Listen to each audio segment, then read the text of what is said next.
Welcome to Kathryn Raaker's World. Innovation, culture, adventure,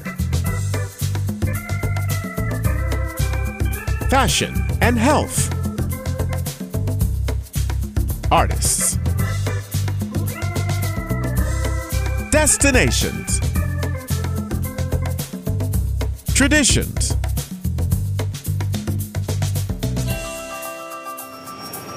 This is Kathryn Raaker's World. Hi, this is Kathryn Raaker of Kathryn Raaker's World. Our guest today is Daniel Tomlinson, the Vice President of Advancement of CompassCare Pregnancy Services. And we're going to be talking to him about what happened on Tuesday when there was a firebombing in Buffalo of that pregnancy center. So we're just gonna start our questions, and actually I want you to give me a background of you first. So let me know, I'm going to ask you basically, how did you get involved with the pregnancy center? How did you get involved? Tell us a little bit about your background, your bio first. Go ahead. Sure. Thank you so much, Kathryn, for having me. It's an honor to be here. My name, as you said, is Daniel Tomlinson. I serve as the VP of Advancement at CompassCare. I've had the honor of serving at CompassCare for 12 years now. And I first got involved when I was just a little kid, involved with various walks for life, different fundraising events, raising money for women and their babies when I was just a little boy, prayer vigils outside of abortion clinics, been involved with the pro-life movement since I was, as they say, knee-high to a grasshopper. So when I graduated from college, I was offered an opportunity to intern at CompassCare, and I've been here ever since. I'm married. I have 4 little kids, 5 years old, 3 years old, 2 years old, and 1 year old. And but my wife and I just celebrated 8 years of marriage on Tuesday. Oh, wow. Congratulations. My anniversary is June 24th. That's awesome. You know, the Supreme Court's majority opinion on the Dobbs versus Jackson's women's health decision was leaked several weeks ago. What has been the extent of the attacks on pro-life organizations since then? Dan? Yeah, so that leak, that historic breach of the Supreme Court security, leaking of the majority of opinion, sparked a crime wave, a pro-abortion crime wave across the nation. There have been over 24 attacks on pro-life pregnancy centers across the nation, ranging from Oregon to Florida to Maryland, Minnesota, all over the nation. That has sparked a crime wave of domestic terrorism. And pro-abortion terrorist group calling themselves Jane's Revenge have taken credit for these attacks. CompassCare's Buffalo office, CompassCare has an office in Buffalo, New York, Rochester, New York, and in the Albany region, Albany, New York. And the Buffalo office last Tuesday was attacked by these abortion arsonists. They broke the glass, set fire to the building, causing hundreds of thousands of dollars of damage. And to our knowledge, so far, there has not been a single arrest of any of these attacks across the nation as this crime wave continues to grow. Your governor in New York is worried about what instead of the lives and of people, of babies? What is why is she so for the pro-abortionist? Yeah, so Kathryn, there is no shortage of abortion in New York State. New York is the abortion capital of the U.S. We have more abortions per capita here in New York than in any state in America. And it's been that way since 1970. New York was the very first state to legalize abortion in 1970. And we've been the abortion capital since 1970. New York Governor Hochul has not specifically denounced the violence against the pro-life pregnancy center in her state, CompassCare. And there's been no plan to protect pro-life pregnancy centers, either in this state or in any other state that has happened whatsoever. And adding insult to injury, not only has her silence continuing to embolden these acts of terrorism, but she has allocated millions of taxpayer dollars to protect abortion clinics. She's allocated $10 million to protect abortion clinics in New York who are at no risk. No attacks of abortion clinics have happened anywhere in the U.S. And she's allocated $10 million to protect these, to increase security for these abortion clinics. Not only that, she also signed a bill this past Monday to investigate pregnancy centers. So instead of allocating resources to protect the pro-life organizations that are actually being attacked, or to investigate and capture these abortion terrorists, she has allocated state funds to and signed a bill to the pregnancy center investigation bill to go after nonprofit pregnancy services who are serving, who are meeting the unmet health and resource needs of women facing unplanned pregnancy in our communities. She has made it a fundamental aspect of her platform.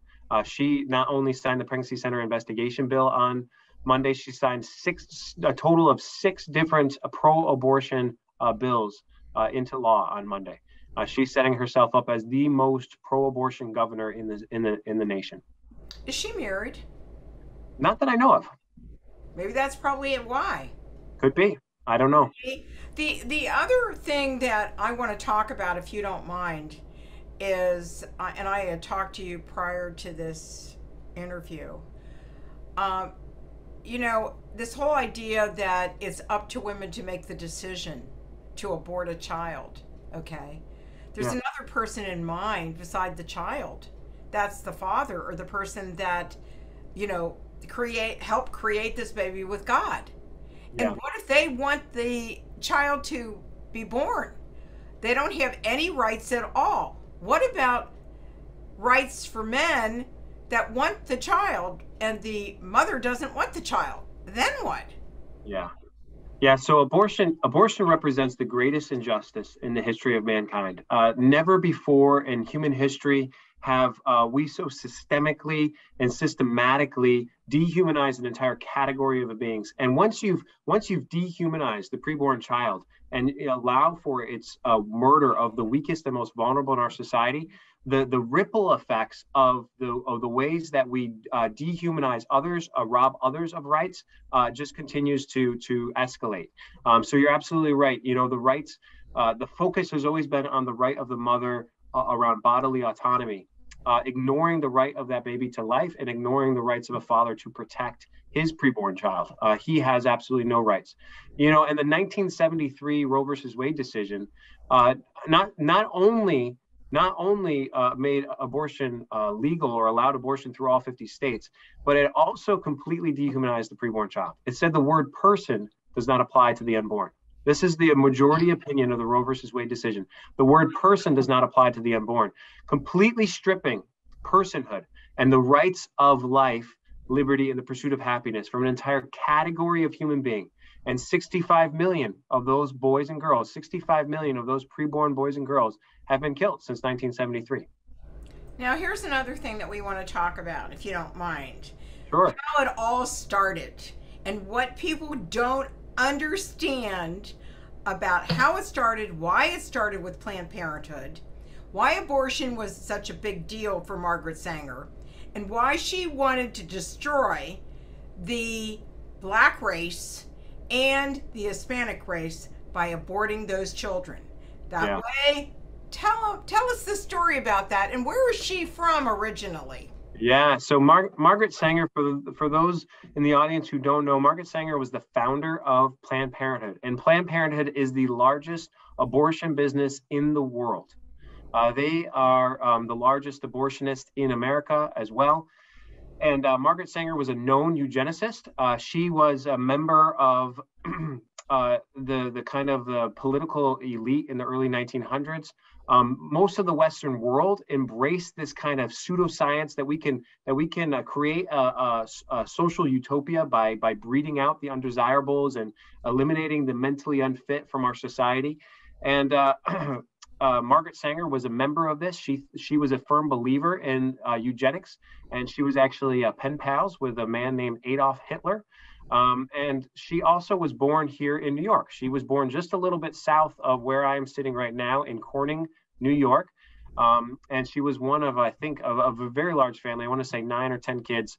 And she had a very dim view of both racial minorities, as well as violent criminals and what should be done to them, girls who got pregnant out of wedlock, all these types of things. And her ideology was rampant. She was not alone in her ideology. She just, the ramifications of her ideology are still being felt today. And, that's the sad thing, is because where these Planned Parenthood clinics are, right, are in urban neighborhoods. Am I That's correct? Yes, I think the statistic is 70 or 80% of Planned Parenthoods are located in minority communities. And one of the things that people need to do is to learn to educate themselves in what that is, and what I really can't understand, Daniel, is when you see the first X-ray, not X-ray, Ultrasound. Yeah. Ultrasound of that child. It's a living, breathing, moving baby. And the most amazing thing about that is when I saw my granddaughters later during the, when they were still taking all the way up until her birth, right? She looked the same when she came out. Yeah. And I don't understand why they don't think that is a person. Yeah, Kathryn, one of the fundamental belief that drives what CompassCare does is that we believe that every single human being from the womb to the tomb is fully and equally human. You cannot show partiality. You cannot disenfranchise an entire category of human being and say they're less than, they're not fully human. And we believe this because every single human being is made in the image of God. That's why humans have value. That's why you have value. That's why I have value. That's why preborn boys and girls have value, is because everybody is made in the image of God. And the abortion terrorists who firebombed CompassCare's office were seeking to stop CompassCare from serving women in need and helping them have their babies, giving them the medical care and the comprehensive community support they need to actually have their fear transformed into confidence. This is CompassCare's mission. CompassCare's mission is to erase the need for abortion by transforming a woman's fear into confidence, because it is fear that is driving these decisions. She's saying, I'm stuck, I'm trapped, I've got no way out. My boyfriend's going to break up with me, or my parents are going to kill me, or I can't afford another child, or I've got some kind of substance abuse issue, or all kinds of different situations where she is saying, I've got no way out. I need to get an abortion. And CompassCare exists to help come alongside her and serve her with compassion, with love, with kindness, and say, you don't need to get an abortion. Let's walk through all the different circumstantial pressures and relational pressures that you're feeling and help you navigate this unplanned pregnancy. So at the very least, Kathryn, she can step back and she can say, I could see how I could have my child. Now she has true choice. Now she's truly empowered. If she's saying, I can't do anything but get an abortion, that's not choice. She's being coerced. And so CompassCare exists to help give her true choice, truly informed decision about all of her options. Well, we need to take a short break now, and we'll be right back with Daniel Tomlinson, Vice President of Advancement of CompassCare Pregnancy Services. We'll be right back after these important messages on Kathryn Raaker's World. We'll be right back.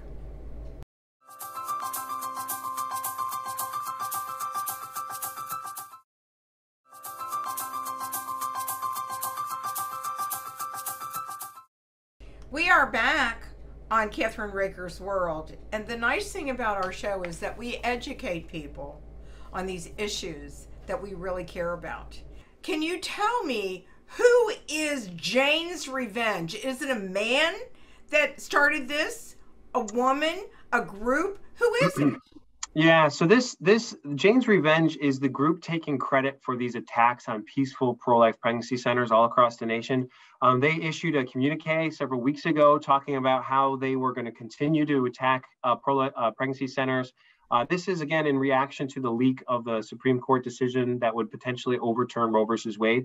And just 2 days ago, Kathryn, they issued another communique basically declaring that they have found joy in the attacks that they have perpetrated. They go on to say that in the past month, we found it both easy and fun to make these attacks. They promise to take increasingly drastic measures, and this is their quote, that may not come in the form of something so easily cleaned up as fire and graffiti. And they declare it's open season on pro-life pregnancy services. So these are acts of domestic terrorism. Just on Wednesday as well, there were 120 congressmen that drafted a letter, sent it to the Department of Justice saying, where are you guys? Why have you not declared this domestic terrorism, and why are you not investigating or participating in protecting pro-life organizations? Now, there have been over, like I said, 24 pregnancy centers that have been attacked, over 50 if you include churches and other pro-life organizations over the last several weeks. Right. And there's been absolute silence from the Department of Justice. And again, to date, not a single arrest that we're aware of, and no report on the progress of the investigation into these attacks. Yeah, go ahead.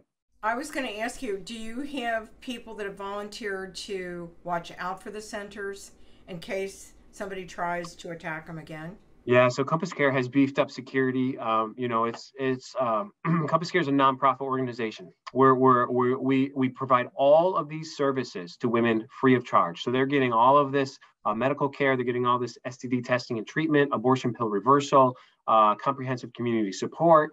All of this is coming because of the generosity of the thousands of people that support ministries like CompassCare. CompassCare has had to install basically to help protect all of the barriers, all the windows and the doors, cameras installation, key card entries, all of this.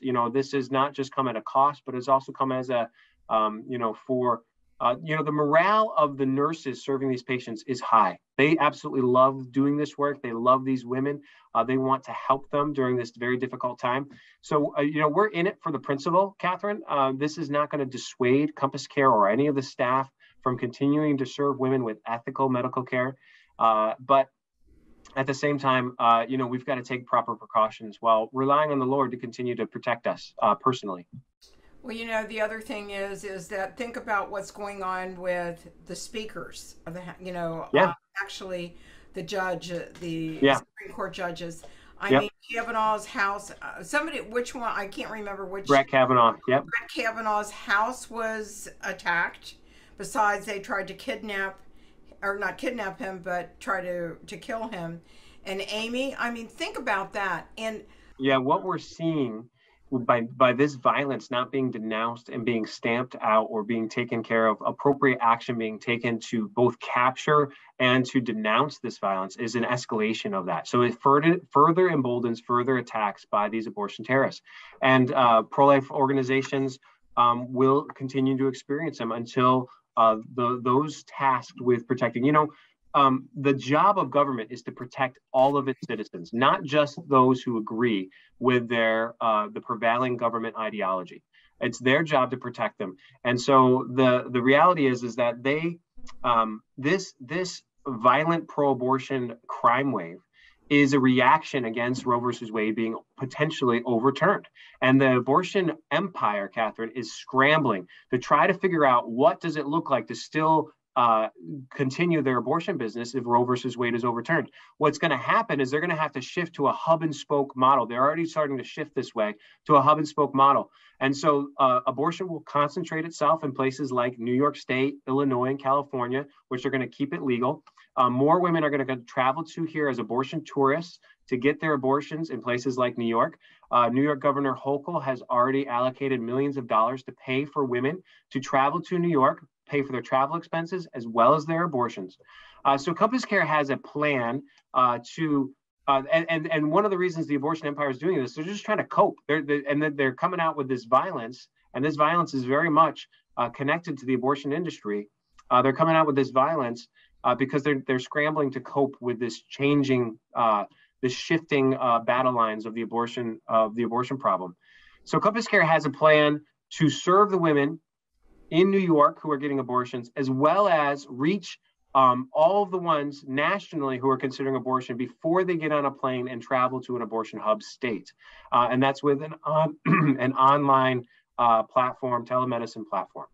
Well, the other thing I noticed on your website, which I went up to, which is great, was that a woman had decided that she wanted to have an abortion. She started it, and there was a cure for her before they killed That's right. first. Yeah. Is a pill Yeah. that they take. So that you're talking about she had started a chemical abortion, RU46. Right. They now make up half of all abortions happening in the US. They're 50% of all the abortions. They are the more and more women are accessing those abortions online and having them shipped right to their house without any medical interface. And CompassCare has a platform called Abortion Pill Reversal, where if a woman has started a chemical abortion, it's a 2-pill regimen. So she takes the first set of pills, and that causes the baby to die. And the second set of pills causes her to expel the child. Typically at home, that happens. It's absolutely horrific. It is 400%, Kathryn, 400% riskier than a surgical abortion. Chemical abortions are 4x more dangerous than surgical abortions, and they account for 50%. So yes, CompassCare has an abortion pill reversal. If she has started a chemical abortion, CompassCare has natural progesterone therapy that helps reverse the effects of that chemical abortion and save the child before he or she dies. That's so important, I think, for people to realize that there is still hope. Yes, And absolutely. And the other thing is that if you don't want to keep the baby, you want to give that baby up for adoption, or maybe you want to give it to the father that Sure. has no rights, that wants to care for the baby. Let's stand up and say that fathers have rights too. Let me ask this other question. There is a petition that you have up on your website. What effect do you hope this petition will have in the United States and beyond?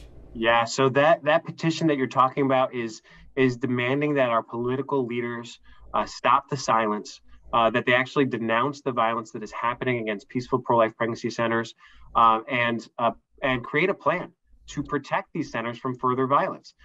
There are several thousand people who've signed on that petition, and those are going to the Biden administration as well as to state governing officials. That's at prolifepregnancycenter.com, prolifepregnancycenter.com. And we've already seen some of the fruit of this. So now there's been this letter from the Congress who have written a letter to the Department of Justice. There's been a letter from the Senate, from senators a week previous, also demanding that Attorney General Merrick Garland create a plan and allocate resources to protecting these churches and pregnancy centers from being vandalized or firebombed. This is serious stuff. I mean, arson is a serious crime. It is right after manslaughter in terms of legal penalties under the law. And all that CompassCare is looking for is equal protection under the law. Right now, pregnancy centers are not receiving equal protection under the law. Our pro-abortion politicians are playing favorites, allocating millions of dollars to pro-abortion clinics, abortion clinics, and nothing towards protecting those who are actually at risk. What do pro-life pregnancy centers actually do? If you don't mind telling my audience what you do, Yeah, how you do it, and what is the plan for post-Roe America? sure. Yeah, so Kathryn, pro-life organizations, CompassCare is a pregnancy decision center. So all of our marketing and all of our services are geared towards helping that woman who's facing an unplanned pregnancy navigate that unplanned pregnancy. So she's at a crossroads. She's saying, I'm stuck, I'm trapped, like I talked about earlier. I've got to get an abortion. And so CompassCare offers baseline medical OB medical services to her, STD testing and treatment, abortion pill reversal, like I mentioned, and then comprehensive community support. So if she does decide to carry to term and either parent or make an adoption plan, now she's been given the tools and the resources and connected with the different networks or individuals in the local church to help her as she carries this baby to term. And so the goal for CompassCare is to reach and serve every single woman in the region who's seriously considering abortion, and to help her navigate that decision so that she decides to carry to term instead of getting an abortion. So that's what CompassCare is doing in Rochester, is what CompassCare is doing in Buffalo, and now in Albany. And the plan is here in New York State is to build the pro-life service capacity in order to serve the majority of women and every abortion hub across New York State. So New York City and Syracuse are the other two abortion hub regions. And then the plan for post-Roe America is that CompassCare wants to partner with the 600 plus pregnancy centers around the nation who are using CompassCare's service model, and to partner with them in order to serve the women in their communities before they either order an abortion online and have it shipped to their house, or get on a plane and travel to an abortion hub state like New York or California or Illinois to get their abortions.